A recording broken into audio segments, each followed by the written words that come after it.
klien kami tidak memiliki jabatan yang masuk pihak luar, pihak sama sekali yang tidak terlibat.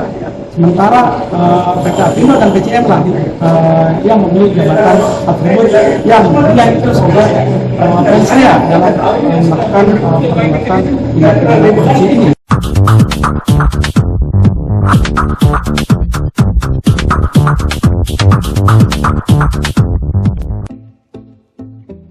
Sidang kasus korupsi dengan terdakwa Sugiman, dalam kasus pembangunan akses Pelabuhan Warnasari tahap 2, tahun 2021 di PT Pelabuhan Cilegon Mandiri atau PT CPM, kembali digelar di Pengadilan Tindak Pidana Korupsi Serang pada Rabu, 29 November 2023. Dengan agenda pembacaan nota keberatan atau eksepsi dari penasehat hukum terdakwa. Menurut Dr. Haji Endang Hadrian, SHMH, selaku kuasa hukum terdakwa, eksepsi tersebut merupakan tanggapan atas dakwaan jaksa penuntut umum dalam persidangan sebelumnya, yang mendakwa Sugiman telah melakukan perbuatan melawan hukum, berupa, meminjam nama PT Arkindo untuk digunakan mengikuti lelang di PT PCM, dan memasukkan data-data yang tidak benar, dalam dokumen penawaran lelang tersebut. Dalam eksepsinya, Endang Hadrian menyampaikan bahwa, pihak yang meminjam nama PT Arkindo, untuk mengikuti lelang proyek pembangunan konstruksi terintegrasi rancang bangun akses Pelabuhan Warnasari tahap 2, tahun 2021, di PT PCM adalah saksi Joni Husban.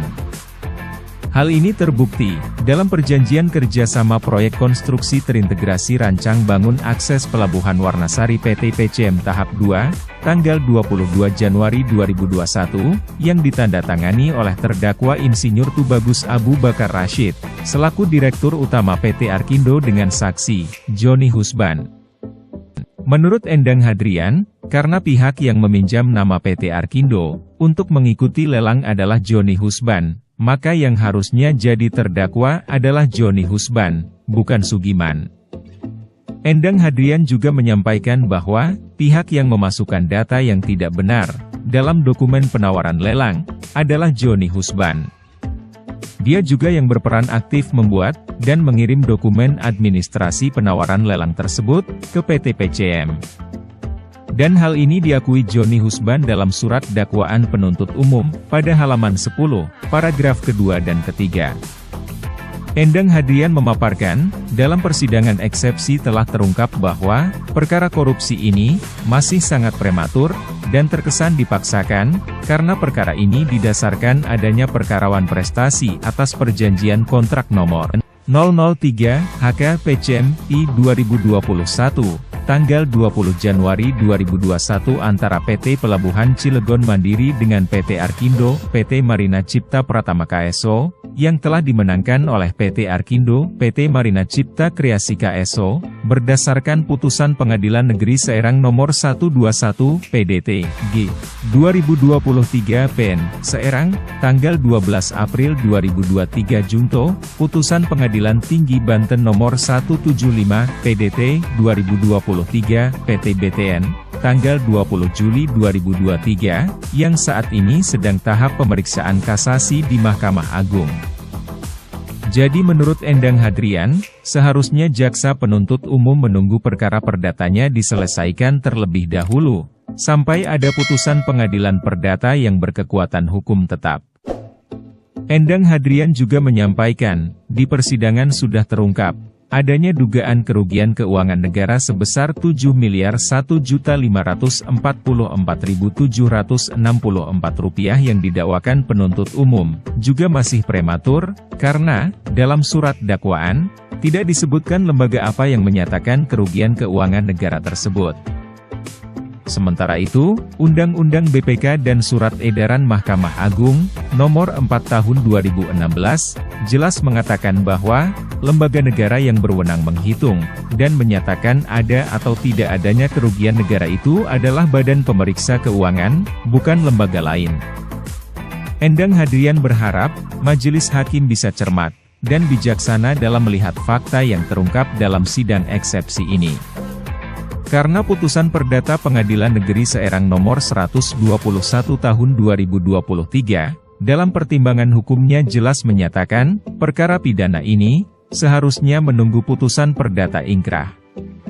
Apabila tetap dilanjutkan, akan terkesan jadi perkara yang dipaksakan. Apresiasi pada sidang hari ini bahwa surat dakwaan itu tidak cermat, tidak jelas dan tidak lengkap karena ada beberapa hal yang kami ajukan, di mana yang pertama bahwa dalam dakwaan itu ada error in persona, seharusnya yang melakukan perjanjian kerjasama antara PT Akrindo adalah dengan Pak Joni Pusbah. Mereka lah yang akan perjanjian kerjasama pinjam minjam perusahaan. Tapi dalam hal ini ternyata yang didakwa adalah Pak Sugiman yang tidak di luar pihak dalam perjanjian tersebut, sehingga kami pandang bahwa tersebut error personal atau kesalahan pihak dalam dakwaan tersebut. Yang kedua, bahwa seharusnya Pak Joni itu ikut sebagai pihak dalam materi ini karena sebagai pihak yang berperan aktif dalam menyelesaikan dan dalam mengikuti undang-undang dalam perkara tersebut. Yang selanjutnya adalah bahwa dalam proses penghitungan kerugian negara itu dilakukan oleh lembaga yang tidak berwenang. Seharusnya sudah ketahui bahwa penghitungan kerugian negara dihitung oleh lembaga BPK RI. Di luar itu tidak berwenang melakukan penghitungan kerugian negara. Nah, itulah sebabnya kami mengajukan eksepsi bahwa menjelang dengan tersebut bahwa klien kami tidak memiliki jabatan yang maksudnya pihak luar, di luar pihak sama sekali yang tidak terlibat. Sementara PT Aprindo dan PCM lah yang memiliki jabatan tersebut yang dia itu sebagai dan saya dalam melakukan tindak pidana korupsi ini, karena di luar dari kami dia tidak mempunyai kewenangan untuk melakukan penyalahgunaan terhadap proyek-proyek tersebut, karena dia di luar yang tidak memiliki jabatan dan kewenangannya. Harapan saya hakim memberikan putusan yang fair, adil dan bijaksana sesuai penerapan hukum, sesuai normatif yang telah diatur dalam undang-undang, karena bisa hasil saya diterima dan perkara dihentikan karena dakwaan yang saya diberikan bakal dihukum negatif.